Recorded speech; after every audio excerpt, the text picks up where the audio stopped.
Good morning, welcome back to Ladybug Grace. Welcome to June. So here's today's readings today. We're going to do 2 Samuel 23 and 24. We're going to continue into Psalm 119. We're going to read Hebrews 11, and then Proverbs 1 starts over this month, and that can be found in the folder. So let's start with 2 Samuel 23. David's last words. Oh, today's the end of 2 Samuel. Okay. These are the last words of David, the inspired utterance of David, son of Jesse, the utterance of the man exalted by the Most High, the man anointed by the God of Jacob, the hero of Israel's songs. The Spirit of the Lord spoke through me. His word was on my tongue. The God of Israel spoke. The Rock of Israel said to me, when one rules over people in righteousness, when he rules in the fear of God, he is like the light of morning at sunrise, on a cloudless morning, like the brightness after rain that brings grass from the earth. If my house were not right with God, surely he would not have made me an everlasting covenant, arranged and secured in every part. Surely he would not bring to fruition my salvation and grant me every desire. But evil men are all to be cast aside like thorns, which are not gathered with the hand.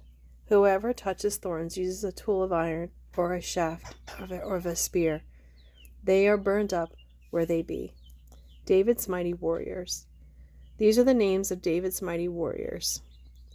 Josheb-Basshebeth, a Tankanite, was chief of 3. He raised his spear against 800 men who he killed in one encounter.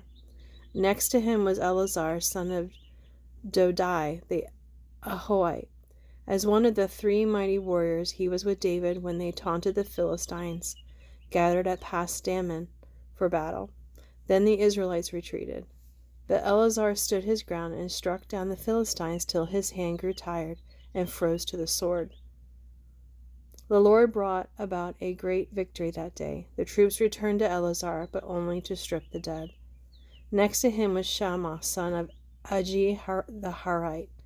When the Philistines banded together at a place where there was a field full of lentils, Israel's troops fled from them. But Shammah took his stand in the middle of the field. He defended it and struck the Philistines down, and the Lord brought about a great victory.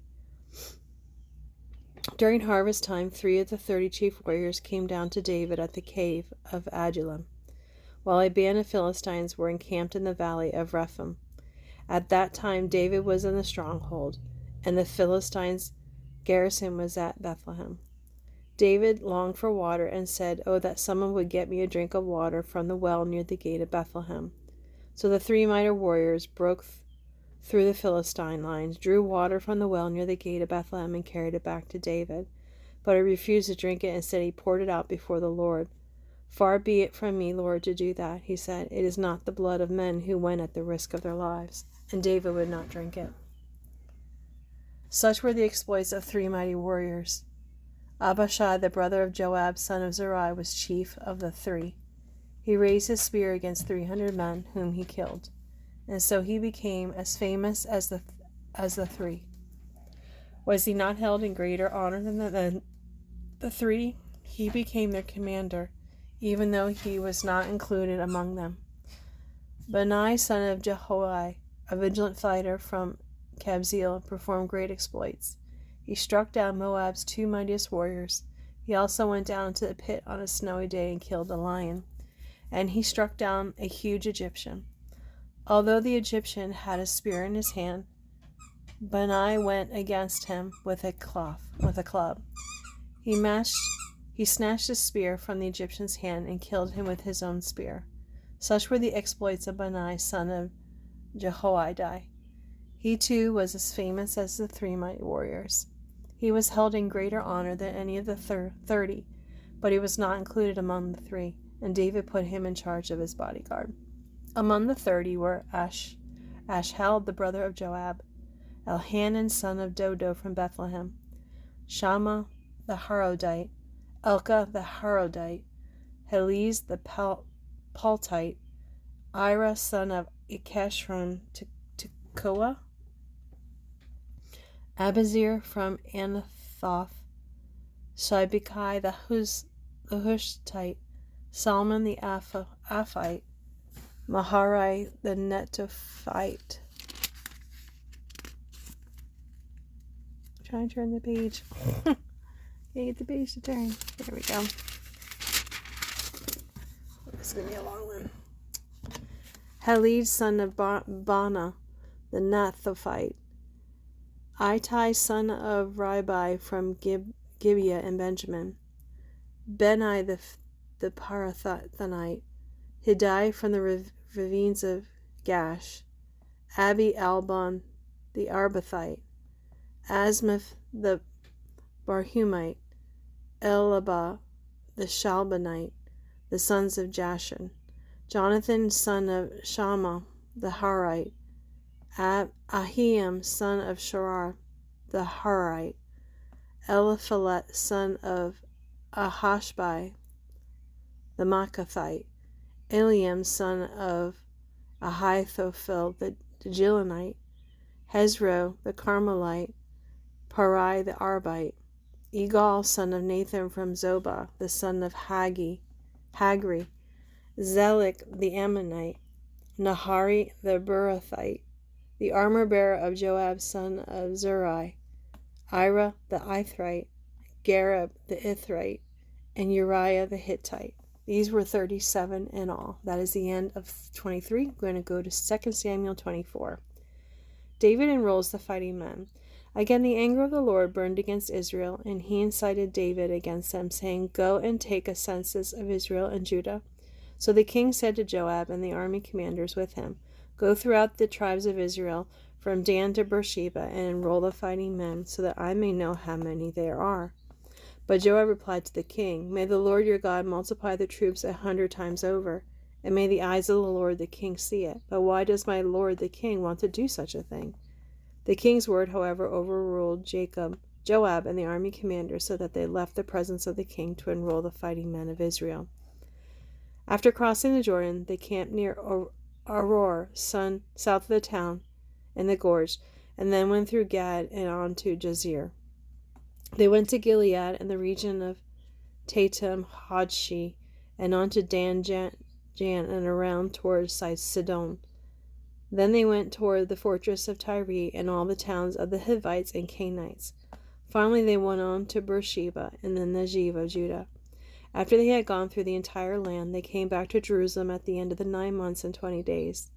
Joab reported the number of the fighting men to the king in Israel. There were 800,000 able-bodied men. 800,000 men who could handle a sword, and in Judah 500,000. David was conscience-stricken after he had counted the fighting men, and he said to the Lord, I have sinned greatly in what I have done. Now, Lord, I beg you, take away the guilt of your servant. I've done a very foolish thing. Excuse me, I had to yawn. Before David got up in the morning, the word of the Lord had come to Gad, the prophet, David's seer. Go and tell David, this is what the Lord says. I am giving the prophet David, seer. Go and tell David, this is what the Lord says. I am giving you 3 options. Choose one of them for me to carry out against you. So Gad went to David and said to him, Shall there come on you 3 years of famine in your land, or 3 months of fleeing from your enemies while they pursue you, or 3 days of plague in your land? Now then, think it over and decide how I should answer the one who sent me. David said to Gad, I am in deep distress. Let us fall into the hands of the Lord, for his mercy is great. But do not let me fall into human hands. So the Lord sent a plague on Israel from the morning until the end of the time designated. The 70,000 of people from Dan to Beersheba died. When the angel stretched out his hand to destroy Jerusalem, the Lord relented concerning the disaster and said to the angel who was afflicting the people, Enough, withdraw your hand. The angel of the Lord was then at the threshing floor of Aronach the Jebusite. When David saw the angel who was striking down the people, he said to the Lord, I have sinned, I, the shepherd, have done wrong. These are but sheep. What have they done? Let your hand fall on me and my family. David builds an altar. On that day, Gad went to David and said to him, "Go up and build an altar to the Lord on the threshing floor of Aronach the Jebusite." So David went up as the Lord had commanded through Gad. When Araunah looked and saw the king and his officials coming toward him, he went out and bowed down before the king with his face to the ground. Araunah said, "Why has my lord the king come to serve him?" "To buy your threshing floor," David answered, "so I can build an altar to the Lord, that the plague on the people may be stopped." Araunah said to David, "Let my king the God take whatever he wishes and offer it up. Here are oxen for the burnt offering, and here are the threshing sledges and oak yokes for the wood. Your mighty Araunah gives all this to the king." Araunah also said to him, "May the Lord your God accept you." But the king replied to Araunah, "No, I insist on paying me for it. I will not sacrifice to the Lord my God burnt offerings that cost me nothing." So David bought the threshing floor and the oxen and paid 50 shekels of silver for them. David built an altar to the Lord there and sacrificed burnt offerings and fellowship offerings. Then the Lord answered his prayer, and behalf of the land and the plague on Israel was stopped. And that is the end of 2 Samuel. And we are not starting Kings tomorrow. We're going to 1 Chronicles tomorrow. But today we're going to go to Psalm 119. 129, which is probably over here still. Yep, down here. Your statutes are wonderful, therefore I obey them. The unfolding of your words gives light. It gives understanding to the simple. I open my mouth and pant, longing for your commands. Turn to me and have mercy on me, as you always do to those who love your name. Direct my footsteps according to your word. Let no sin rule over me. Redeem me from human oppression, that I may obey your precepts. Make your face shine on your servant, and teach me your decrees. Streams of tears flow from my eyes, for your law is not obeyed. Then you are righteous, Lord, and your laws are right. The statutes you have laid down are righteous. They are fully trustworthy. My zeal wears me out. For my enemies ignore your words. Your promises have been thoroughly tested, and your servant loves them. Though I am lowly and despised, I do not forget your precepts. Your righteousness is everlasting, and your law is true. Trouble and distress have come upon me, but your commands give me delight. Your statutes are always righteous. Give me understanding that I may live. That is the end of Psalms for today. We're going to go to Hebrews 11 next. There we go. Faith in action. Now faith is confidence in what we hope for and assurance about what we do not see. This is what the ancients were commended for. By faith we understand that the universe was formed at God's command, so that what is seen was not made out of what was invisible. By faith Abel brought God a better offering than Cain did.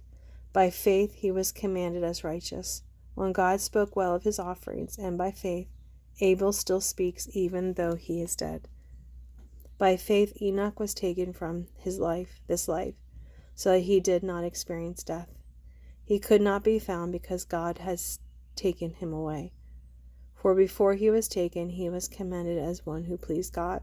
And without faith it is impossible to please God, because anyone who comes to him must believe that he exists, and that he rewards those who earnestly seek him.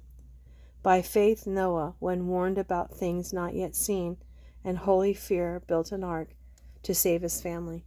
By his faith he condemned the world and became an heir of righteousness that is keeping with faith. By faith Abraham, when called to go to a place he could later receive as his inheritance, obeyed and went, even though he did not know where he was going. By faith he made his home in the promised land.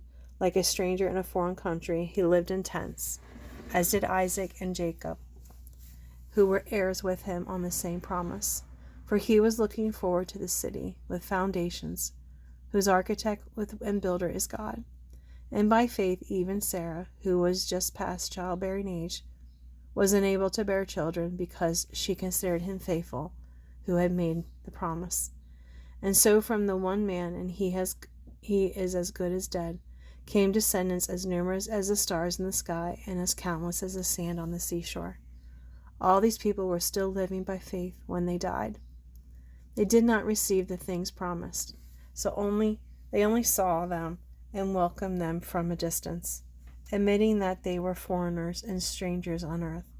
People who say such things show that they are looking for a country of their own. If they had been thinking of the country they had left, they would have opportunity to return.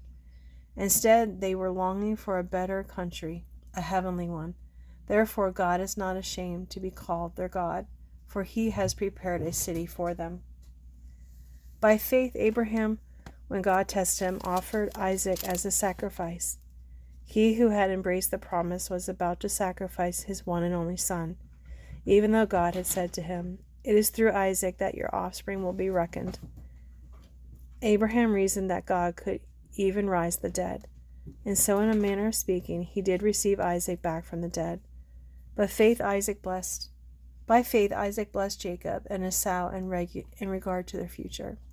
By faith, Jacob, when he was dying, blessed each of Joseph's sons and worshipped as he leaned on top of his staff. By faith, Joseph, when his end was near, spoke about the exodus of the Israelites from Egypt and gave instruction concerning the burial of his bones. By faith, Moses' parents hid him for 3 months after he was born, because they saw he was not an ordinary child, and they were not afraid of the king's court. By faith, Moses, when he had grown up, refused to be known as the son of Pharaoh's daughter. He chose to be mistreated along with the people of God, rather than to enjoy sorry, somebody's burning. Or something's on fire. Fleeting pleasures of sin. He regarded disgrace for the sake of Christ as a greater value than the treasures of Egypt, because he was looking ahead to his reward. I don't know what happened there. By faith he left Egypt, not fearing the king's anger. He persevered because he saw him who is invisible. By faith he kept the Passover and the application of blood, so that the destroyer of the firstborn would not touch the firstborn of Israel. By faith the people passed through the Red Sea as on dry land, but when the Egyptians tried to do so, they were drowned. By faith the walls of Jericho fell after the army had marched around him for 7 days. By faith the prostitute Rahab, because she welcomed the spies, was not killed with those who were disobedient. And what more shall I say? I do not have time to tell about Gideon, Barak, Samson, and Jephthah, and David and Samuel and the prophets, who through faith conquered kingdoms, administered justice, and gained what was promised, who shut the mouths of lions, quenched the fury of flames, and escaped the edge of the sword, whose weakness was turned to strength, and who became powerful in battle, and routed foreign armies. Women received back their dead, raised to life again. There were others who were tortured, refusing to be released so that they might gain an even better resurrection. Some faced jeers and flogging, and even chains and imprisonment. They were put about in sheepskins and goatskins, destitute and persecuted and mistreated.